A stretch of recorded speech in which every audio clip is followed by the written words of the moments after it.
in just a span of 6 weeks, the Dallas Cowboys season is already over. It's over.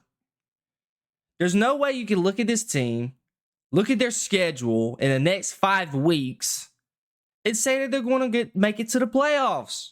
With the Commanders looking decent. With Philly, their schedule's not as hard as ours, but they're playing better football, but they're not that much better of a football team, in my opinion. You're the third best team in your division.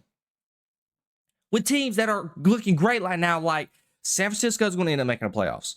The Packers, the Vikings, the Lions. So I just pulled it up to get a more accurate representation. Here's the good teams in the NFC right now.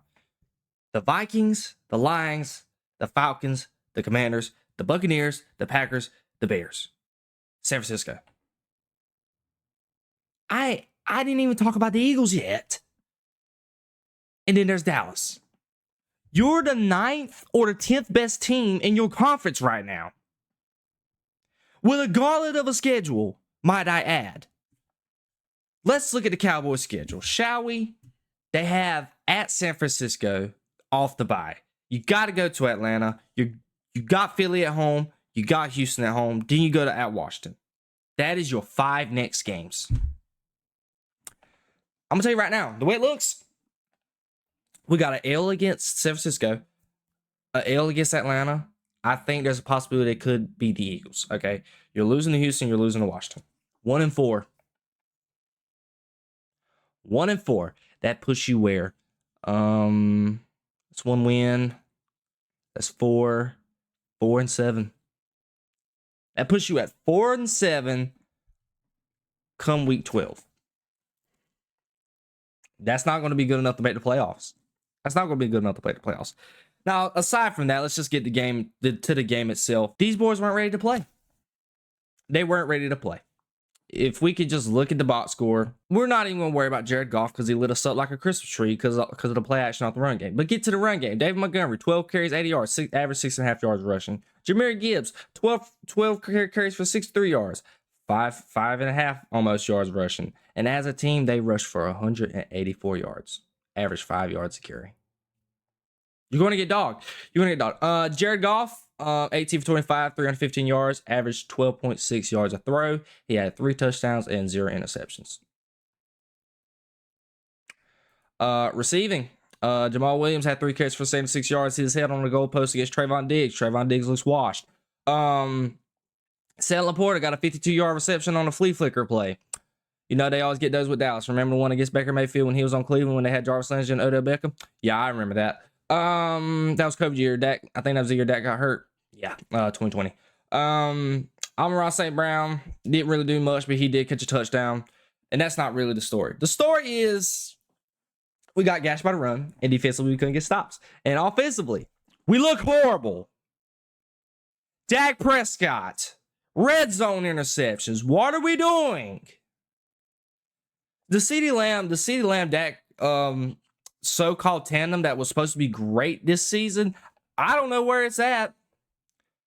Everybody was talking about how this is supposed to be the number 1 duo coming into this year, wide receiver quarterback duo, non-existent right now.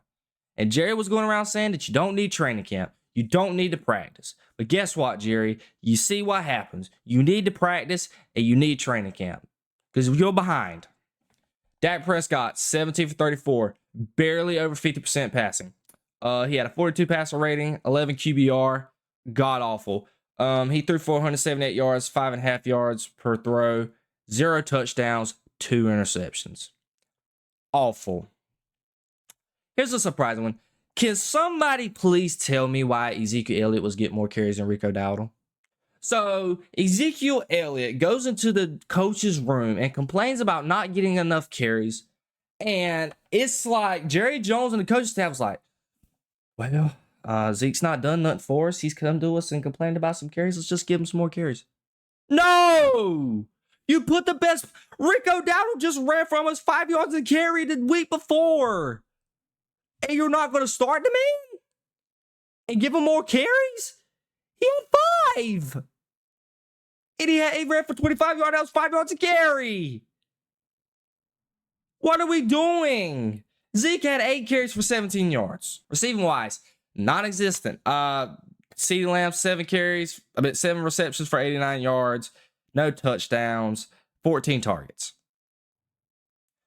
I'm sorry, but 14 targets is too much. 8 max. Look at there. This is how efficient the Detroit's receiving core is. Jameson Williams had 4 targets. This Raymond kid, 6 targets. Tim Patrick, 3 targets. Sam Laporta only had a target. Amon-Ra St. Brown, the best receiver, had 4 targets. Jahmyr Gibbs had 5 targets. Efficiency. You can't give one player 14 targets and he only catch half those targets. When your other receivers, Jalen Tolbert, had 5 targets, 4 catches for 43 yards. Rico Dowdle had 6 targets for 5 catches and 30 yards. Devontae Turpin, 7 targets, 4 catches for 24 yards. Jalen Brooks, 6 targets, 1 catch for 15 yards. And Ryan Flournoy had 1 catch for 12 yards, and he fumbled the football. And Jake Ferguson, the man who was supposed to be a top 5 tight end this year, breakout this year, he's been non-existent. Because guess what? He had 4 targets for 3 catches for 11 yards. Dink and dunk tight end play. It's terrible. It's terrible. It is a terrible, terrible, terrible day. And defensively, don't get me started on the defense. Another week, another time, the defensive interior is getting gashed. I know we didn't have Eric Kendricks that game, the alpha of the defense, but Damone Clark actually looked pretty decent. I got to give Damone Clark where Damone Clark deserves credit. He looked pretty decent. He looked viable. But Micah Parsons and DeMarcus Lawrence they can't stop a run up the middle. They could if they could get help for the defensive tackles, because the defensive tackles can't get no penetration. They can't push nobody back. They're getting pushed back. They get pushed 5 yards up the field. There's a whole scene of events that's been going on this week. Okay. Just overall, to give the end and an analysis, the game sucked. We suck. We're a bad football team. We're not good. Offensively, we're trash. Route combos, trash. Routes ran, trash. Run concepts, trash. Play calling, trash. Where else do I need to start? Defensively, can't stop the run.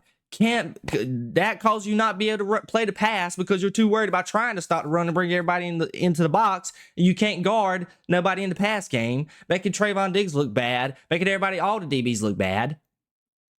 The only thing that's good, hey, even our punter that is normally good at getting a long punt, he had like a 30-yard punt in that game.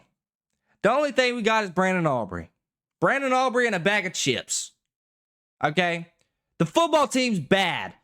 Bad coach, bad GM, bad owner, bad defensive coordinator, bad offensive coordinator. Offensive coordinator is just there. He don't even do anything. I really can't give Mike Zimmer much slack. He don't have enough to work with talent-wise. I got to cut him some slack because at the end of the day, he can't scheme up to stop a run up the middle. They got to do it on their own. There's not much he can do. There's not nothing he can do. I can't really fault Mike Zimmer for the most part. But Mike McCarthy's play calling is trash. Let's call it what it is. It's a bad football team. Ladies and gentlemen, it was Jerry Jones's birthday. Turned 82 years old. And he suffered the worst loss he has had since buying the team in 1989. This loss is that bad. I understand last year we got smoked by the 49ers. Just about the same amount of points we did last year. But it wasn't at home. It wasn't on Jerry Jones's birthday. It wasn't against a team that shellacked us in the past couple of years like the Niners have. We just beat the Lions last year by a touchdown. We get it with all the controversy that happened in that game. But we didn't get... We won and was winning. We didn't get shellacked. We didn't get beat by two or three touchdowns last year. We won by like 5 or 1. I can't even remember. I think it was 1 because we ended up... They wanted that 2-point conversion to win the game. I think it was 1 point. Ladies and gentlemen, we lost by 38 points. 7 touchdowns and a field goal. Sorry, 5 touchdowns and a field goal. 5 touchdowns and a field goal. At home. I don't know if y'all were aware of this, but there was more Lions fans at that stadium than Dallas fans. They were chanting, "Let's go Lions," by the end of the first quarter. It was that bad. Red zone offense is garbage. Everything is a mess. And that's why we're going to transition to the recent events that happened today, this week. One highlighting just the Cowboys getting clowned. Guys, they had offensive linemen catching passes, getting shuffle passes, lining up and running routes at your own stadium for the world to see. 4:25 Eastern time. Game of the week. And you allow them to do that to you? And the media this week's been insufferable. You got future, you got game analysts like me in the future, hopefully, Lord willing, I can get there one day, calling this team soft. Charmin ultra soft. We got clips here. We're going to watch him. Can't do but so much because he needs Dak Prescott to help him. The offensive line ain't what it used to be. The running game is non-existent, and your defense is soft. You're watching teams run 5, 6, 7, 8 yards before they even touched. They are laughing. They sat up there and ran plays for offensive linemen to score touchdowns. This is what they're doing. They were toying with the Cowboys and humiliating them on purpose, and Dallas has no pushback whatsoever. And now we're going to transition into something that resurfaced on the internet either Monday or Tuesday. I cannot remember. But Jerry Jones had the nerve. It was Tuesday because he does it on Tuesdays. The special podcast for the Dallas Cowboys, 105.3 The Fan. Shout out to you guys. Y'all doing an amazing job. This man, Jerry Jones, had the nerve to comment and threaten these fellas' jobs. Let's take a look. Seems like my Listen, let me tell you what I'll do. Let me tell you what I'll do about it. I will let us sit down and look at the decisions we've made over the last several years. Okay? I'll look at it. Now, if you think I'm interested on a damn phone call with you over a radio and sitting here and throwing all the good out with the dishwater, you have got to be smoking something over there this morning. I'm not. And I really don't, and I don't even want our listeners to listen to me, to talk about this is not your job. Your job isn't to let me go over all the reasons that I did something and I'm sorry that I did it. That's not your job. Well, my job is to ask why. why. A job, or I'll get somebody else to ask these questions, man. Jerry, we're trying to figure out why the team is. I'm not kidding you. I'm not kidding you. You're not going to figure out what the team is doing right or wrong. If you are, or any 5 or 10 like you, you need to come to this meeting I'm going to today. There are 32 teams here. You're geniuses. Jerry, okay. Y'all really think you're going to sit here with a microphone and tell me all of the things that I've done wrong and without going over the rights? Well, now, listen, we both know we're talking to a lot of great fans and a lot of great listeners, and I am very sorry for what happened out there Sunday. This is the problem with the Cowboys. It is him. Jerry Jones sets the culture for the team. This man was insulted that wonderful journalist asked him a valid question. He asked, it basically said, why isn't this team playing better football? Why ain't this team good enough? But no, Jerry wants the easy questions. He wants the hard questions. Why won't you just point out the good? Why don't you just point out the good stuff and just forget about the bad stuff? Jerry, the team sucks. Us fans has been, for almost 30 years, we have been bamboozled, hoodwinked. Credit Stephen A. Smith for those words. We're being miserable. How do I feel as a fan before that game even started? I knew we were going to lose. I knew we weren't good enough.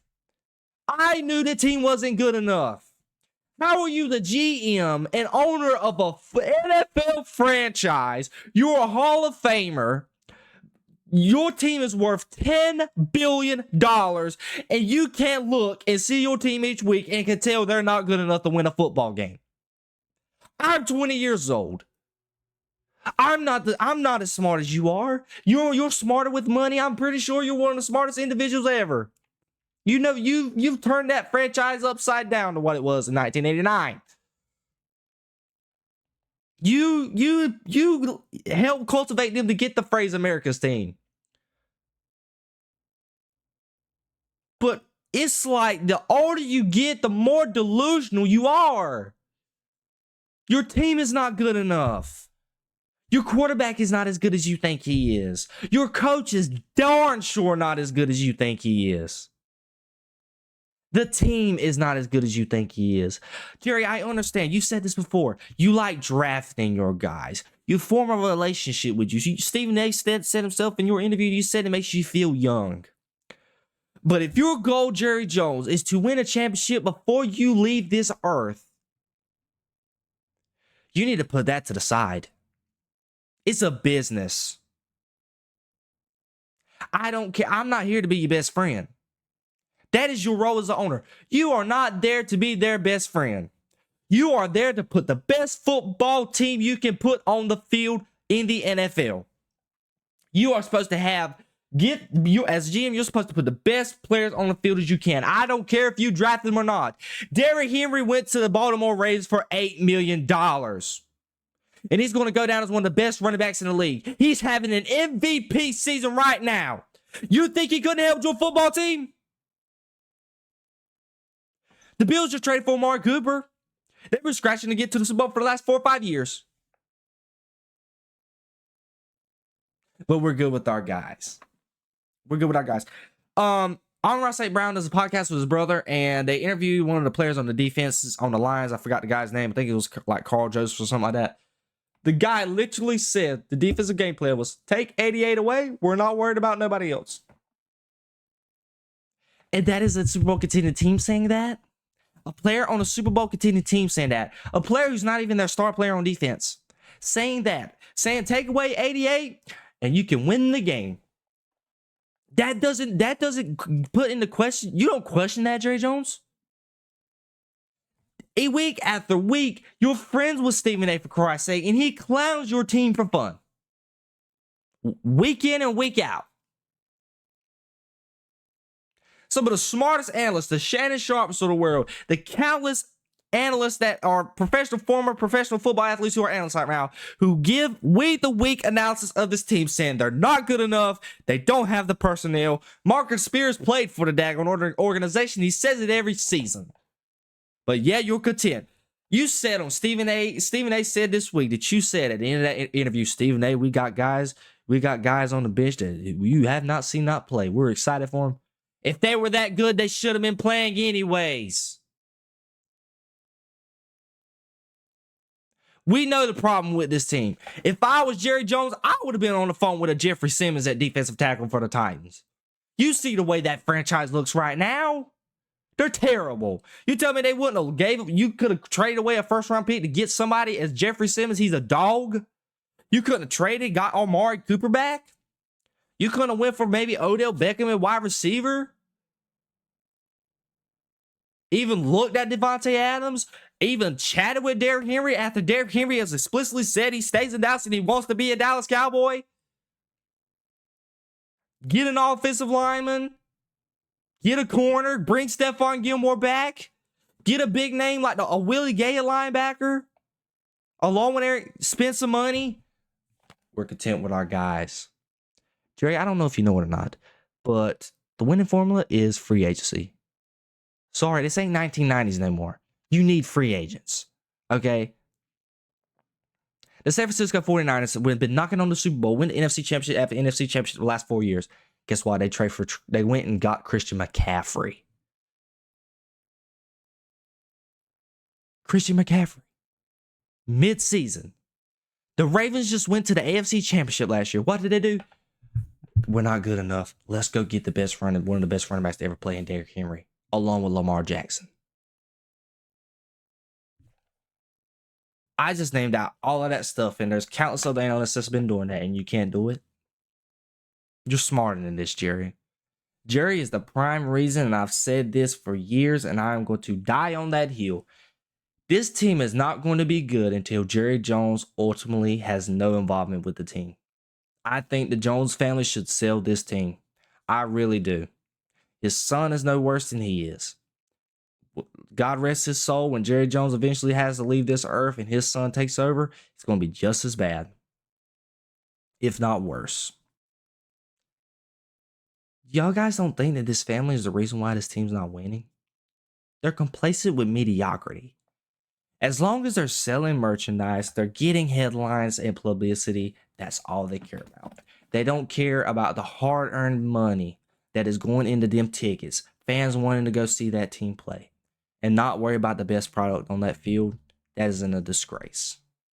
That is an absolute disgrace. The ultimate goal for football is to win championships. Not to be relevant. Win championships. Us fans that are diehard fans of this team, we want nothing more but to just win, go to the championship game. Win a championship game. Be relevant. I know I just said a while ago, there's no such thing, you don't want to be relevant. Yes, you want to be relevant, but you don't want to be mediocre. You don't want to be barely over 500, as long as we're over 500. I would rather be 5-12, whatever you can be, have a bad year, and then the year after that, go to the NFC Championship and have a great season. Sometimes you need to rebuild. I understand it's not like we don't have Mike Tomlin on our sideline. Okay, we don't have a great defense year in and year out but via Mike Tomlin. Okay, we're not like that. We're not the Steelers. We don't have that luxury.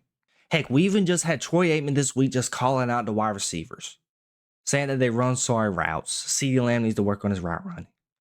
This is where we've come to. This team's just a walking disappointment. They're a walking disappointment. They're a disappointment to fans. They're a disappointment to the hard-earned people who go in that stadium each month and pay their hard-earned money to go to that stadium. And have y'all guys noticed, as I said earlier, that there's been a lot more enemy teams going into that stadium than our own home fans? We don't even have home field advantage. If you're supposed to be America's team, you'd think you'd have home field advantage. We don't even have that. There's people going into our own stadium and shouting the enemy team.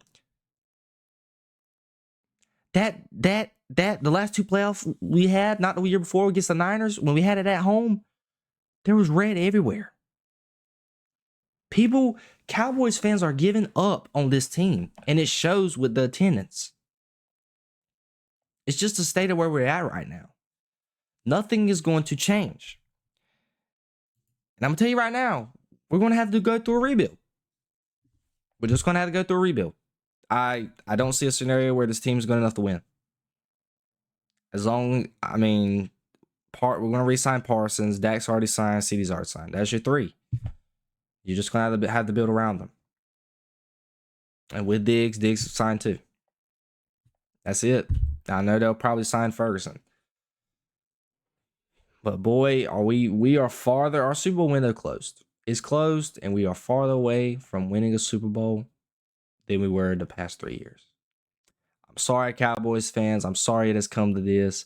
I will continue to give you a week-on-week analysis of the games, as always, because I am a fan, and I am your best source. Just giving analysis on each of these games.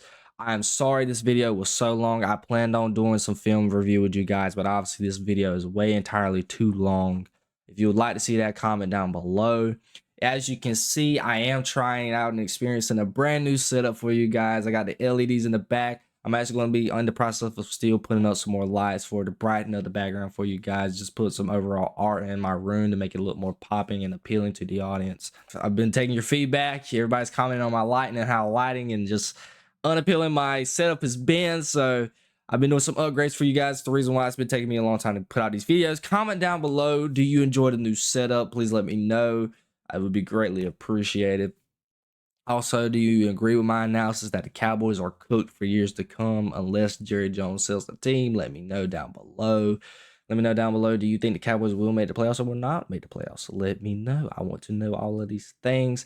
I love you guys so much. Thanks for sticking around with me. Road to 100 subscribers. We got a very, very, very good future ahead of us, guys. Until I see y'all guys in the next one, make sure you drop a like and subscribe. And as always, see y'all guys in the next one. Peace, love, and positivity always, y'all. See ya.